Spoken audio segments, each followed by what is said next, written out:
ನಮಸ್ಕಾರ. ಇವತ್ತು ನಾವು ಸಂವಿಧಾನದ ಒಂದು ಬಹಳ ಮುಖ್ಯವಾದ ವಿಧಿ ಆರ್ಟಿಕಲ್ 203 ಬಗ್ಗೆ ತಿಳಿಯೋಣ. ಆದರೆ ಇದೇನೋ ಕ್ಲಾಸ್ ರೂಮ್ ಪಾಠ ಥರ ಇರಲ್ಲ. ಬದಲಿಗೆ ಒಂದು ಮಜ್ವಾದ ಕತೆ ಮೂಲಕ ಅರ್ಥ ಮಾಡ್ಕೊಳ್ಳೋಣ. ಈ ಕಥೆಯಲ್ಲಿ ಬರೋದು ಶಂಕರಜ್ಜ ಮತ್ತೆ ಅವರ ಮೊಮ್ಮಕ್ಕಳು ಅನನ್ಯ, ರೋಹನ್ ಮತ್ತು ಮೀರಾ. ಇವರ ಮಾತುಕತೆ ಸರ್ಕಾರದ ದುಡ್ಡಿನ ಲೆಕ್ಕಾಚಾರಗಳು ಹೇಗೆ ನಡೀತವೆ ಅನ್ನೋದನ್ನ ನಮಗೆ ಸಖತ್ ಸಿಂಪಲ್ ಆಗಿ ತೋರಿಸ್ಕೊಡುತ್ತೆ.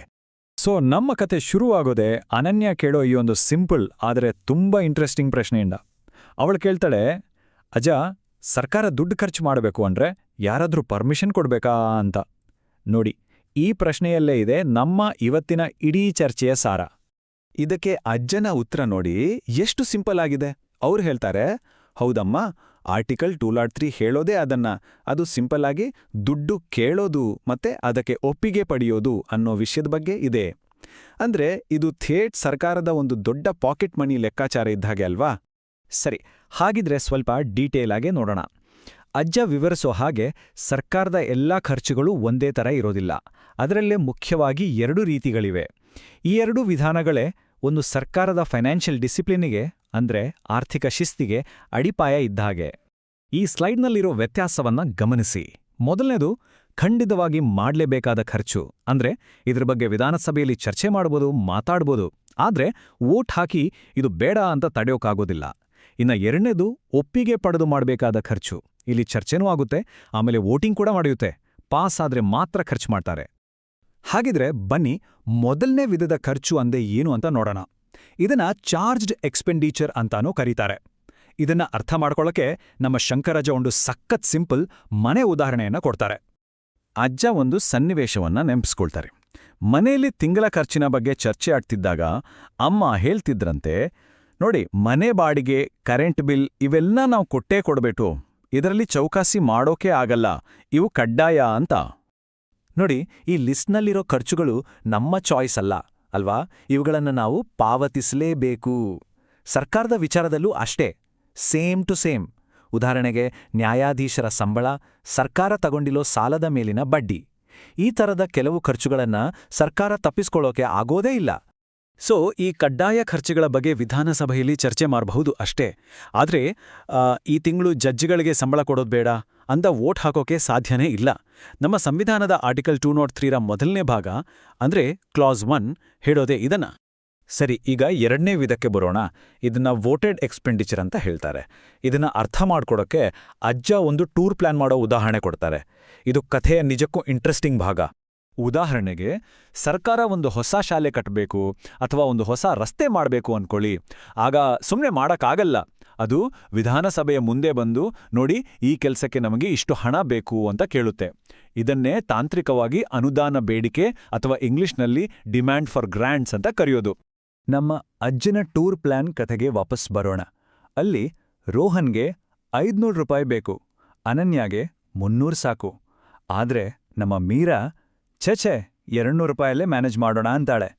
ನೋಡಿ, ಇಲ್ಲಿ ಪ್ರತಿಯೊಬ್ರು ತಮ್ಮ ತಮ್ಮ ಬೇಡಿಕೆಯನ್ನ ಇಟ್ರು. ವಿಧಾನಸಭೆಯಲ್ಲೂ ಎಕ್ಸಾಕ್ಟ್ಲಿ ಹೀಗೇನೆ ಆಗೋದು. ಬೇರೆ ಬೇರೆ ಇಲಾಖೆಗಳು ತಮ್ಮ ತಮ್ಮ ಬೇಡಿಕೆಗಳನ್ನ ಮಂಡಿಸ್ತಾರೆ. ಆಗ ಅನನ್ಯ ಹೇಳ್ತಾಳೆ, ಹೌದಲ್ವಾ, ಕೊನೆಗೆ ಎಲ್ಲರೂ ಸೇರಿ ಚರ್ಚೆ ಮಾಡಿ ಒಂದು ಫೈನಲ್ ಅಮೌಂಟ್ ಡಿಸೈಡ್ ಮಾಡ್ತೀವಿ ಅಂತ. ಪ್ರಜಾಪ್ರಭುತ್ವದ ಪ್ರಕ್ರಿಯೆ ಕೂಡ ಹೀಗೇನೇ ಕೆಲಸ ಮಾಡೋದು. ಚರ್ಚೆ, ಮಾತುಕತೆ, ಆಮೇಲೆ ನಿರ್ಧಾರ. ಈ ಸ್ಲೈಡ್ನಲ್ಲಿರೋ ಪಾಯಿಂಟ್ಸ್ ತುಂಬಾ ಇಂಪಾರ್ಟೆಂಟ್. ಸರ್ಕಾರ ಒಂದು ಅನುದಾನ ಬೇಡಿಕೆ ಇಟ್ಟಾಗ ವಿಧಾನಸಭೆಗೆ 3 ಅಧಿಕಾರಗಳಿರ್ತವೆ. 1, ಆ ಬೇಡಿಕೆಯನ್ನ ಪೂರ್ತಿಯಾಗಿ ಒಪ್ಪೋದು. 2, ಅದನ್ನ ಪೂರ್ತಿಯಾಗಿ ತಿರಸ್ಕರಿಸ್ಬೋದು. ಅಥವಾ 3, ಅವರು ಕೇಳಿದ ಮೊತ್ತವನ್ನ ಕಡಿಮೆ ಮಾಡ್ಬೋದು. ಆದ್ರೆ ಒಂದು ವಿಷಯ ನೆನಪಲ್ಲಿಡಬೇಕು, ಅವ್ರು ಕೇಳಿದಕ್ಕಿಂತ ಜಾಸ್ತಿ ದುಡ್ಡು ಕೊಡೋಕೆ ಮಾತ್ರ ಅಧಿಕಾರ ಇರಲ್ಲ. ಹೀಗೆ ಚರ್ಚೆ ಮಾಡಿ, ವೋಟ್ ಹಾಕಿ, ಅನುದಾನದ ಬೇಡಿಕೆಗಳ ಬಗ್ಗೆ ಒಂದು ನಿರ್ಧಾರಕ್ಕೆ ಬರುವ ಈ ಇಡೀ ಪ್ರಕ್ರಿಯೆ ಇದೆಯಲ್ಲ, ಇದನ್ನೇ ನಮ್ಮ ಸಂವಿಧಾನದ ಆರ್ಟಿಕಲ್ 203ಯ 2ನೇ ಭಾಗ ಅಂದ್ರೆ ಕ್ಲಾಸ್ 2 ನಮಗೆ ವಿವರಿಸೋದು. ಸರಿಯಪ್ಪ, ಇದನ್ನೆಲ್ಲ ಕೇಳಿಸ್ಕೊಂಡ್ಮೇಲೆ ನಿಮ್ಮ ಮೀರಾ ತಲೆಯಲ್ಲಿ ಒಂದು ಸೂಪರ್ ಪ್ರಶ್ನೆ ಬರುತ್ತೆ. ಅವಳು ಕೇಳ್ತಾಳೆ, ಹಾಗಾದ್ರೆ ಯಾರು ಬೇಕಾದ್ರೂ ಎದ್ದು ನಿಂತು ಎಷ್ಟು ಬೇಕಾದ್ರೂ ದುಡ್ಡು ಕೇಳ್ಬೋದಾ? ಇದಕ್ಕೇನಾದ್ರೂ ರೂಲ್ಸ್ ಇಲ್ವಾ? ಅದಕ್ಕೆ ಅಜ್ಜ ಉತ್ತರ ಕೊಡ್ತಾರೆ, ಇಲ್ಲಮ್ಮ, ಖಂಡಿತ ನಿಯಮ ಇದೆ. ಯಾವುದೇ ಹಣಕಾಸಿನ ಬೇಡಿಕೆಯನ್ನ ಅಂದ್ರೆ ಡಿಮ್ಯಾಂಡ್ ಫಾರ್ ಗ್ರಾಂಟನ್ನ ವಿಧಾನಸಭೆಯಲ್ಲಿ ಇಡೋಕ್ಕೂ ಮುಂಚೆ ರಾಜ್ಯದ ಮುಖ್ಯಸ್ಥರಾದ ರಾಜ್ಯಪಾಲರ ಶಿಫಾರಸು ಅಂದ್ರೆ ಅವರ ರೆಕಮೆಂಡೇಶನ್ ಬೇಕೇ ಬೇಕು. ಅವರ ಒಪ್ಪಿಗೆ ಇಲ್ಲದೆ ದುಡ್ಡಿನ ವಿಷಯ ಮಾತಾಡೋ ಹಾಗೇ ಇಲ್ಲ. ಇದನ್ನ ಕೇಳಿದ ತಕ್ಷಣ ನಮ್ಮ ರೋಹನ್ ಸುಮ್ನಿರ್ತಾನ. ಅವನ್ ತಮಾಷೆ ಮಾಡ್ತಾನೆ. ಓ, ಅಂದ್ರೆ ಬಾಸ್ ಹತ್ರ ಪರ್ಮಿಷನ್ ತಗೋಬೇಕಷ್ಟೇ ಅಂತ. ನೋಡಿ, ಈ ತಮಾಷೆ ಇದೆಯಲ್ಲ, ಇದು ಈ ಸೀರಿಯಸ್ ವಿಷಯವನ್ನ ಎಷ್ಟು ಸುಲಭವಾಗಿ ನೆನ್ಪಿಟ್ಕೊಳ್ಳೋಕೆ ಹೆಲ್ಪ್ ಮಾಡುತ್ತೆ. ಹೌದು, ರಾಜ್ಯಪಾಲರ ಈ ಶಿಫಾರಸು ಇಲ್ಲದೆ ₹1 ಬೇಡಿಕೆಯನ್ನು ಸದನದಲ್ಲಿ ಮಂಡಿಸೋಕೆ ಆಗೋದಿಲ್ಲ. ಇದೇ ನಮ್ಮ ಸಂವಿಧಾನದ ಆರ್ಟಿಕಲ್ 203ರ 3ನೇ ಮತ್ತು ಕೊನೆಯ ಭಾಗ. ಇದು ಸರ್ಕಾರದ ಹಣಕಾಸಿನ ಶಿಸ್ತನ್ನ ಕಾಪಾಡೋಕಿರೋ ಒಂದು ಸೇಫ್ಟಿ ವ್ಯಾಲ್ವ್ ಇದ್ದಾಗೆ.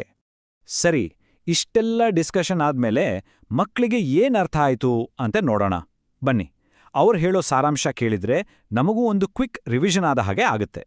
ಮೊದಲಿಗೆ ಮೀರಾ ನೋಡಿ ಎಷ್ಟು ಸಿಂಪಲ್ ಆಗಿ ಹೇಳ್ತಾಳೆ. ಕೆಲವು ಖರ್ಚುಗಳು ಆಟೋಮ್ಯಾಟಿಕ್, ಅಂದ್ರೆ ಕಡ್ಡಾಯವಾಗಿ ಮಾಡ್ಲೇಬೇಕು.